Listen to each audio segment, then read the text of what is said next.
बिस्मिल्लाहिर्रहमानिर्रहीम। Government of Maharashtra ने किरीट सोमैया के डिमांड के ऊपर मालेगांव में रोहिंग्या और इसी तरह बांग्लादेशी लोग हैं ऐसी कंप्लेन दे करके उन्होंने एसआईटी की टीम तश्कील दी। एसआईटी की तश्कील के बाद मालेगांव के लोगों पर जो मुसीबत आई है उस मुसीबत के पेश नज़र पूरा शहर खौफज़दा है। हमने इस सिलसिले के अंदर जो कार्रवाई करनी है उस कार्रवाई के लिए हमने बैठ कर के बातचीत की है और शुक्र की बात यह है कि अभी तक मालेगांव के अंदर एक भी रोहिंग्या या एक भी बांग्लादेशी एसआईटी टीम को मिला नहीं। लेकिन जन्म दाखिले को लेकर के जो सूरत हाल बनाई गई कि जिनके माँ, जिनके बाप, जिनके भाई, जिनके ख़ानदान के लोग भारतीय हैं, देशवासी हैं, आज उनकी औलादों को इस तरह के भाई ये एक पेपर कम है या सिग्नेचर जो है गलत है या कारपोरेशन की तरफ से एनओसी नहीं मिला है, इस तरह के मुद्दों को लेकर के उन पर जो कलम लगाई गई है 120B की 338 है और इसी तरह 420 ये जो कलम लगाई गई है ये हमारे साथ जुल्म है, ऐसा हमारा मानना है। सरकार ने जो कानून बनाया है कि जन्म दाखिले के लिए अगर किसी ने बोगस पेपर दाखिल किया या गलत बयानी से काम लिया तो तहसीलदार को ये अधिकार है कि वो उनका जन्म दाखिला रद्द कर दे और 1000 रुपया उसके ऊपर जुर्माना किया जाए। लेकिन आज एसआईटी की जो टीम है जो कार्रवाई कर रही है ये सरासर जुल्म है, ऐसा दिख करके आ रहा है। आज इस वक्त हमने तमाम मुद्दों पर बातचीत की है और हमारा ये बोलना है कि जब इनके माँ बाप जो हैं भारतीय हैं, हिंदुस्तानी हैं, तो उनकी औलादों के अगर पेपर में कुछ फ़र्क है तो सरकार के बनाए हुए कानून के मुताबिक उन पर कार्रवाई होना चाहिए। 338 के कलम, 120B के कलम जिसमें 10-10 साल की सज़ा है, जुर्म इतना बड़ा नहीं है जितनी बड़ी सज़ा दी जा रही है। इसलिए हमारा ये मानना है कि मालेगांव वासियों के साथ अन्याय हो रहा है, हमें न्याय मिलना चाहिए। जी, एसआईटी की जो सेक्रेटरी एसपी साहब हैं, इनके ऑफिस में अवैसी साहब और हमारे एमएलए मोहम्मद इस्माइल मुफ्ती साहब, इनके साथ हमारा एक जो वफ्द मिला और हमने जब बातें रखी है कि सेक्शन 15 जो है जन्म दाखिले का, इसके हिसाब से सिर्फ जो है वो उसका इख्तियार सिर्फ तहसीलदार मामलेदार को होता है कि अगर जन्म दाखिले में कोई गलती है या कोई फ्रॉड अगर भी कुछ भी अगर हुआ है तो वो सेक्शन 15 के हिसाब से उसको रद्द कर सकता है। अगर कोई गुनाह भी बनता है तो सिर्फ 1000 से ज़्यादा उसके ऊपर कोई जुर्माना नहीं लग सकता। इस किस्म की बात का हम लोगों ने बहुत इआदा किया है और उसकी किताब भी हमने एसपी साहब को दी है ताकि इसका मुताला करके जो आप लोगों ने जो 338 और 338(4) और ये जितने भी जो कलम लगाई है 120B की, इसको फौरी तौर पर विड्रॉ किया जाए और जिन लोगों का अंदर जो जेल में है उनके ज़मानत के लिए हम लोग एप्लीकेशन दे रहे हैं। इस ताल्लुक से मालेगांव पुलिस जो है, एसआईटी जो है, इस मामले में जो है कानून की पोजीशन सामने रखते हुए इनकी ज़मानत मिले ऐसा हम लोगों ने गौर किया है। उनको कहा है कि आप भी उसके ऊपर हमदर्दी से गौर करें और इंशाअल्लाह अज़ीज़ उम्मीद है कि आइंदा इस किस्म का कोई भी केस मालेगांव के शहरियों के ऊपर ना बनेगा और अगर कभी कोई ऐसी गलती दिखती भी है तो मामलेदार का इख्तियार है, वो अपने तौर पर अपने स्तर पर कार्रवाई करेगा, ऐसी हमने गुजारिश की है और इंशाअल्लाह अज़ीज़ इसका खातिर खा नतीजा मिलेगा। इस मामले में अवैसी साहब ने और मुफ्ती साहब ने बहुत दबा कर अब हमारी नुमाइंदगी की है और उन्होंने इस बात का इआदा किया है कि पुलिस डिपार्टमेंट ने भी इंशाअल्लाह अज़ीज़ हम इस पर गौर करते हैं और जो कानून की उसमें होगा उसके ऊपर हम कार्रवाई करेंगे और लोगों को, शहरियों को राहत मिलेगी इंशाअल्लाह। लोगों ने अभी सुना है कि मालेगांव के एमएलए साहब मुफ्ती इस्माइल साहब के साथ आज हम जाकर जो एसआईटी गवर्नमेंट ऑफ महाराष्ट्र ने बनाई है एडिशनल एसपी अनिकेत साहब से हमने मुलाकात की और उनसे हमने रिप्रेजेंटेशन किया। मेरा मानना यह है कि महाराष्ट्र में एनडीए को, ख़ास तौर से बीजेपी को इस बात की बड़ी तकलीफ़ और मलाल है कि उनके दोनों प्यादे हार गए, एक पार्लियामेंट के इलेक्शन में और दूसरा विधानसभा के चुनाव में। तो इसलिए वो अपनी शिकस्त को हज़म नहीं कर पा रहे हैं और गैर ज़रूरी तौर पर इस तरह का उन्होंने एक एसआईटी तश्कील दिया है। आप हमको ये बताइए कि आप लोग तो देख रहे हैं कि जिन लोगों को गिरफ्तार किया गया है वो तमाम के तमाम तो भारत के नागरिक हैं, उनके वालिद नागरिक हैं, उनके भाई, उनकी माँ, उनके रिश्तेदार नागरिक हैं। उन पर जो केस बुक किया गया है वो डॉक्यूमेंटेशन में गलती एरर हो या कुछ वैसा है। ये कोई रोहिंग्या बांग्लादेशी तो है ही नहीं, ये लोग ना कभी मालेगांव में निकलेंगे।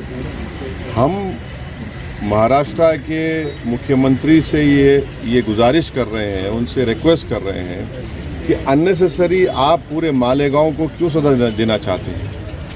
और आपका जो एक्ट है, वो जो बर्थ एंड रजिस्ट्रेशन एक्ट है, ये एक्ट है, इसमें आप देख लीजिए सेक्शन 15 जो है, सेक्शन 15 में क्लियरली लिखा है कि अगर कोई डॉक्यूमेंटेशन में एरोनियस गलती हुई या फ्रॉडुलेंट हुआ, इम्प्रॉपर मेड हुआ, तो उसको आप करेक्ट कर सकते हैं, कैंसिल कर सकते हैं। और सेक्शन 24 में आप देख लीजिए उसको कंपाउंडेबल बना दिया गया है, पावर टू कंपाउंड ऑफेंस। तो आप इसको इस्तेमाल करिए ना। और ये खामखा एक इलाके को बदनाम करने के लिए, जो एक ज़्यादा तादाद में अल्पसंख्यक समाज के लोग रहते हैं कि रोहिंग्या बांग्लादेशी तलाश करो, जितनों को आप गिरफ्तार किए वो तो सब भारत के नागरिक हैं। पेपर में गलती हो सकती है, तो हम एडिशनल एसपी साहब से बोले कि आप यहाँ पर जो लोगों को बुला रहे हैं उनके साथ एक आदमी को कंपनी करने दीजिए, और जो धाराएं लगाई गई हैं 120B, इतने सीवियर धाराएं हैं, उसको दोबारा हम उनसे बोले कि आप देखिए उसको। और हमको लगता है कि अननेसेसरी मालेगांव को गैर ज़रूरी तौर पर पार्लियामेंट और असेंबली में उनको शिकस्त हुई, तो कोई कंप्लेन कर दिया और आप इस तरह की SIT बना दिए। ये हमारा ये मानना है कि यहाँ पर ना कोई रोहिंग्या है ना कोई बांग्लादेशी है, मगर जो गिरफ्तारी अमल में आई है वो तो डॉक्यूमेंटेशन के ऊपर है। तो इसलिए हम उम्मीद करते हैं कि हमारे अनिकेत साहब और उनकी टीम और ख़ास तौर से महाराष्ट्र की गवर्नमेंट इसको रिलुक करेगी, इन्होंने जो स्टेप लिया है। और मालेगांव में तो आप देख रहे हैं कि मुफ्ती साहब मालेगांव के दूसरे इश्यूज़ जो लॉ एंड ऑर्डर से ताल्लुक़ था, ख़ास तौर से जो बड़े बड़े ट्रक्स अंदर आ जा रहे, और जो परसों हादसा हुआ जिसमें 2-3 लोगों की मौत भी हुई है, तो इन दूसरे उस पर भी हम बातचीत की। बस आपको इस बात की इत्तला देना था। तो मालेगांव में किरीट सोमैया, मुकेश साले ये आते हैं, भी करते हैं और कार्रवाई भी होती है, और वो हिसाब से प्रशासन भी चल रहा है। ऐसा नहीं लग रहा लैंड शेयर और जानबूझ के ऐसे ही इलाकों को टारगेट किया जा रहा है जहाँ पे कांग्रेस और एमआईएम चुनाव है। आरोप किया। आप हमको ये बताइए कि अगर मान लिया जो वोट जिहाद हुआ, तो ये लोग गाली किसको दे रहे हैं? इलेक्शन कमीशन गाली दे रहे हैं ना, ये इलेक्शन कमीशन गाली दे रहे हैं। अब आप बताइए अगर 3,500 ये लोग बोल रहे हैं कि फेक सर्टिफिकेट रोहिंग्या बांग्लादेशी आए, तो भाई सरकार तो आपकी है, पुलिस आपकी है, तो अननेसेसरी आप किस पे उंगली उठा रहे हैं, किसको बदनाम कर रहे हैं आप अपने ही सरकार को, अपने ही इंस्टीट्यूशंस को आप बदनाम कर रहे हैं। वोट जिहाद क्या मतलब भाई? यहाँ जनता ने वो फ्री एंड फेयर इलेक्शन हुआ नहीं हुआ? फ्री एंड फेयर हुआ, मुफ्ती साहब जीते, पार्लियामेंट में आपको हार गए, आप फिर दोबारा आपने सरकार बना ली। आप सरकार बनाए तो वोट जिहाद नहीं बोलेंगे, आप हार गए तो वोट जिहाद कैसा हो जाएगा? मैंने फ्री एंड फेयर इलेक्शन हुआ नहीं हुआ हमको बता दें। जो लोग वोट जिहाद की बात कर रहे हो बता दें कि फ्री एंड फेयर इलेक्शन हुआ है नहीं हुआ, वो बता दें। नहीं हुआ तो फिर उन्हीं पर क्वेश्चन उठेगा ना। इलेक्शन कमिश्नर को आप अपॉइंट करते हैं,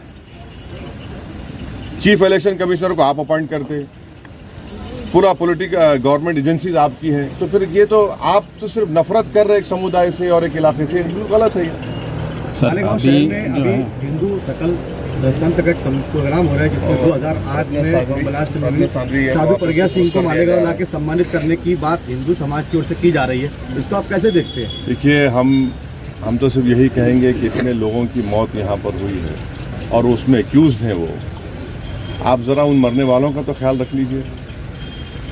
कम से कम ट्रायल तो जो चल रहा है, ट्रायल हम देख रहे हैं, मगर एक ह्यूमन डिग्निटी भी तो होनी चाहिए किसी मरने वालों के लिए।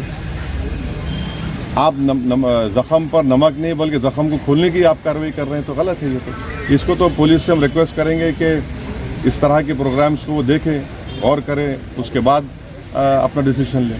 सर जेपीसी ने जो है वक्फ मामले में जो है आप लोगों की बातें सुनी नहीं है, ये कानून अगर बन जाएगा तो आगे और कितनी मुश्किलें पेश आ। देखिए, वक्फ का जो बिल जो जॉइंट वर्किंग कमेटी को रेफर हुआ था, वो जितने अपोजिशन पार्टीज़ के एमपीज़ थे, बशमूल मेरे, कांग्रेस पार्टी के, टीएमसी के, डीएमके के राजा साहब, अब्दुल्ला साहब और एक एनसीपी के मेंबर भी थे, हम तमाम ने, हमारे इमरान मसूद हमारे छोटे भाई वो भी थे, तो हम तमाम ने उस रिपोर्ट के ख़िलाफ़ अपनी अपनी डिसेंट रिपोर्ट को दिया। मेरी आप लोगों से रिक्वेस्ट है कि मैंने भी 129 पेजेस की डिसेंट रिपोर्ट दी है, वो पब्लिकली अवेलेबल है, उसको पढ़िए आप लोग। उसको पढ़ने के बाद आपको मालूम हो जाएगा कि जो मोदी सरकार ने वक्फ बिल लेकर आया है वो वक्फ प्रॉपर्टीज़ को बचाने के लिए नहीं लाया गया है, वक्फ प्रॉपर्टीज़ को छीनने के लिए, उसको बर्बाद करने के लिए। और भारत में जितने मुसलमानों की बड़ी बड़ी ऑर्गेनाइजेशंस हैं, चाहे जमीयतुल उलमा हो, मौलाना अरशद मदनी साहब की, महमूद मदनी साहब की, जमात इस्लामी हो, all India Muslim personal law board के सदर मौलाना खालिद सैफुल्लाह रहमानी साहब हो, या फिर आपके मुंबई के जमीयतुल मशाइख जो है, इन तमाम ऑर्गेनाइजेशंस को रिजेक्ट किया है इस बिल को। ये सबसे बड़ी ऑर्गेनाइजेशंस हैं। दूसरी बात यह है कि आप हमको बताइए कि महाराष्ट्र में पंढरपुर की मंदिर है, पंढरपुर की मंदिर में कोई नॉन हिंदू मेंबर नहीं बन सकता, आप यहाँ पर क्यों बनाना चाह रहे भाई?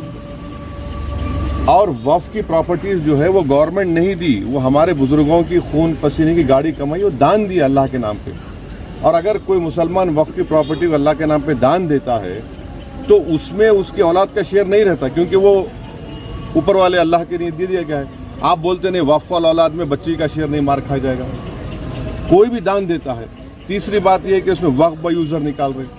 हिंदू धर्म में आप बीके मुखर्जी साहब की किताब है वो पढ़िए, जो सब मानते, उसमें लिखा कि बाई कस्टम बाई यूसेज वो टेम्पल की प्रॉपर्टी हो जाती, वहां पर जो हो जाती तो यहाँ क्यों नहीं हो सकती है भाई? और वक्फ बाय यूजर ऐसा नहीं है जो बीजेपी झूठ बोल रही कि जहां आप दस्ती रख दिए, जहां पे हाथ रख दिए, या जहां पे जाके मुफ्ती इस्माइल साहब नमाज पढ़े वक्फ हो जाती। नहीं, बाबरी मस्जिद, राम मंदिर केस में 4-5 पेजेस है, पैराग्राफ्स है, जिसमें सुप्रीम कोर्ट ने वक्फ बाय यूजर को अपहेल्ड किया, अब उसको निकाल रहे हैं। लिमिटेशन एक्ट हिंदू एंडोमेंट पे अप्लाई नहीं होता, एसजीपीसी सिख गुरुद्वारा अप्लाई नहीं होता, आप इस पे अप्लाई कर रहे हैं भाई। अगर कल के दिन कोई खाबिज है, इंक्रोचर है, उसको रिवॉर्ड कर रहे हैं आप, लिमिटेशन एक्ट आप निकाल कर। कलेक्टर को इतने पावर्स दे रहे हैं आप, कलेक्टर कैसे तय करेगा भाई?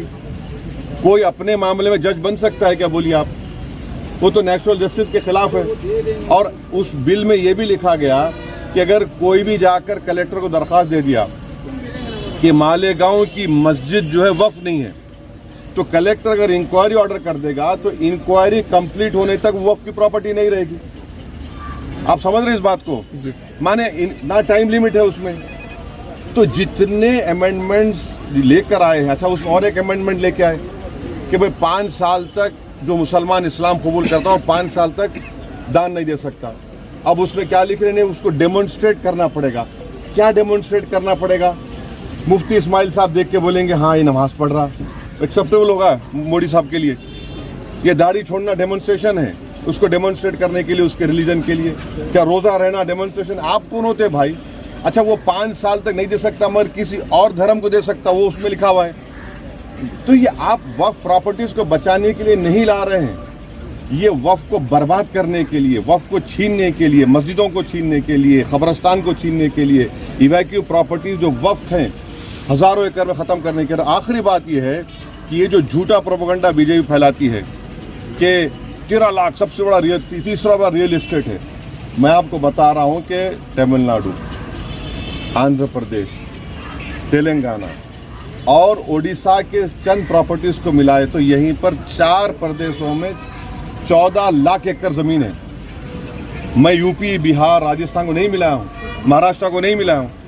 तो ये आप क्यों? ये तो सिर्फ हमारी धर्म की प्रैक्टिस से हमको छीनना चाह रहे हैं। वक्फ जो है मुसलमानों के लिए एक इबादत है, आप उसको छीनना चाह रहे हैं हमसे। तो सरासर आप हम हमारे से वक्फ छीनना चाह रहे हैं, मस्जिदें छीनना चाह रहे हैं। तो इसका हम विरोध कर रहे हैं और भारत की पूरी जनता में बात जा चुकी है कि हिंदू धर्म के, क्रिश्चियन धर्म के, सिख धर्म के, उनके मंदिर में, उनके रिलीजियस प्लेस में कोई उनका धर्म का आदमी मेंबर बन सकता है?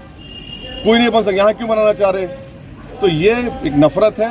भारत के मुसलमानों से बीजेपी और मोदी सरकार। सर पूरे महाराष्ट्र हो गया, अकोला हो गया, क्या ये एनआरसी का ट्रायल तो नहीं ले रहे ये लोग? नहीं, आप बताइए, आप चेक करिए, मगर आप जो SIT बनाकर आप क्या है इसमें, क्या है बताइए?